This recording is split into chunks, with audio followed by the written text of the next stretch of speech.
নমস্কাৰ PB news অসমলৈ আপোনালোক স্বাগতম জনাইছোঁ মই পংকজ বৰুৱা চাওঁ আহক আজি দিনটোৰ কেইটামান উল্লেখযোগ্য খবৰ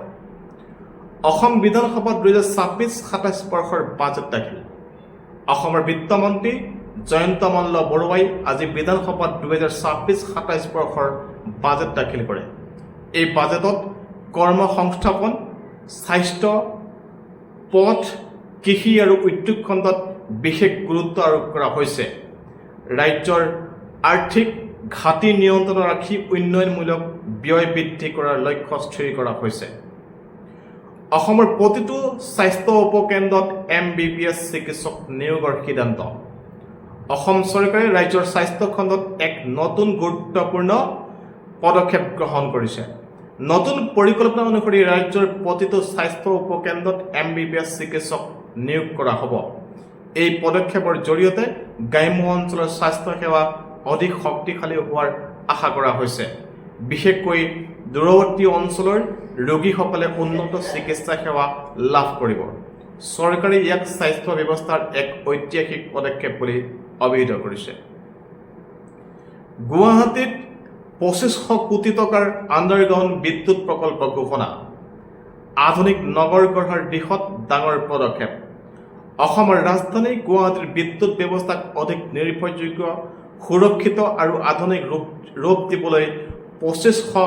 কোটি টকাৰ এক বৃহৎ আণ্ডাৰগ্ৰাউণ্ড বিদ্যুৎ প্ৰকল্প ঘোষণা কৰা হৈছে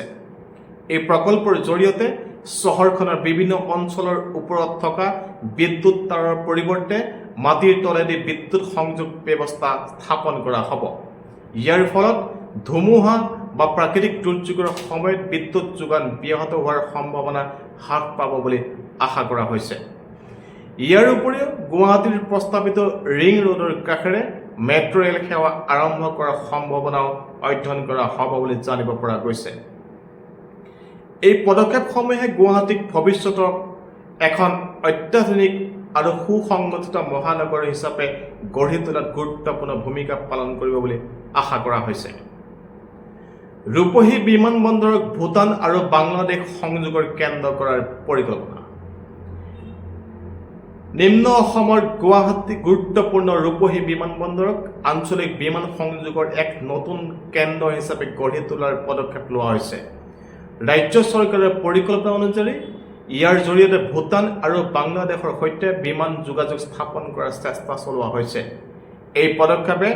ব্যৱসায় পৰ্যটন আৰু আঞ্চলিক সহযোগিতা বৃদ্ধিত সহায় কৰিব বুলি আশা কৰা হৈছে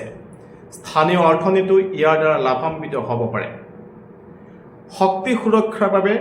ভাৰতৰ নতুন কৌশলগত তেল ভাণ্ডাৰ দেশৰ শক্তি সুৰক্ষা অধিক শক্তিশালী কৰাৰ লক্ষ্যৰে ভাৰতত নতুন কৌশলগত তেল ভাণ্ডাৰ গঢ়ি তোলাৰ পৰিকল্পনা কৰা হৈছে আন্তঃৰাষ্ট্ৰীয় বজাৰত তেলৰ মূল্যৰ উঠানমা আৰু যোগানৰ অনিশ্চয়তাৰ প্ৰতি লক্ষ্য ৰাখি এই পদক্ষেপ গ্ৰহণ কৰা হৈছে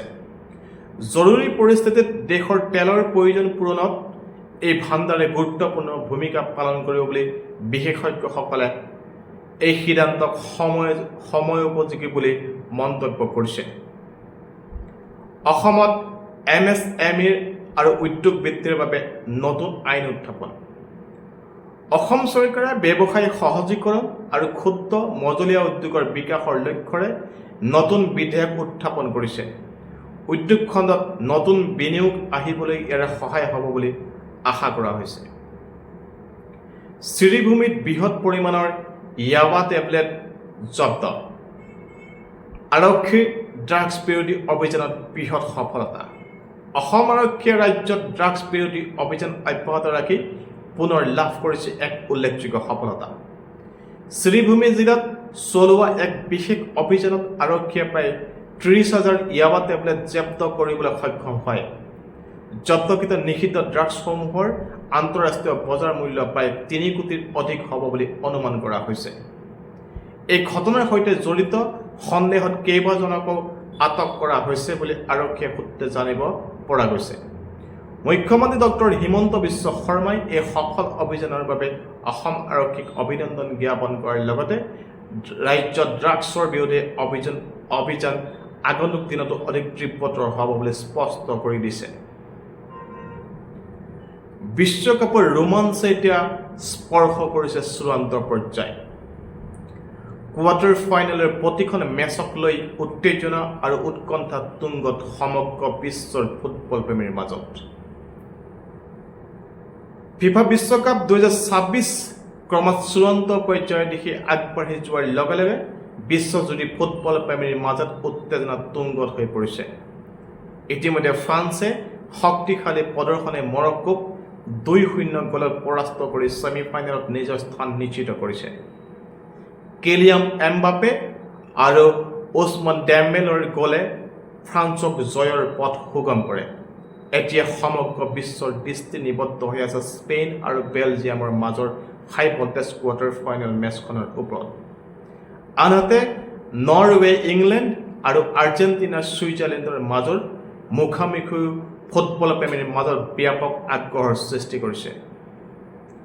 বিশ্বকাপৰ এই পৰ্যায়ত প্ৰতিখন মেচেই এখন ফাইনেলৰ দৰে আৰু কোন দলে শেষত বিশ্বকাপৰ মুকুট দখল কৰে সেয়া জানিবলৈ এতিয়া অপেক্ষা সমগ্ৰ ফুটবল বিশ্বৰ। আৰু এই আছিল আজিৰ দিনটোৰ কেইটামান উল্লেখযোগ্য খবৰ। আজিলৈ আহোঁ, ধন্যবাদ।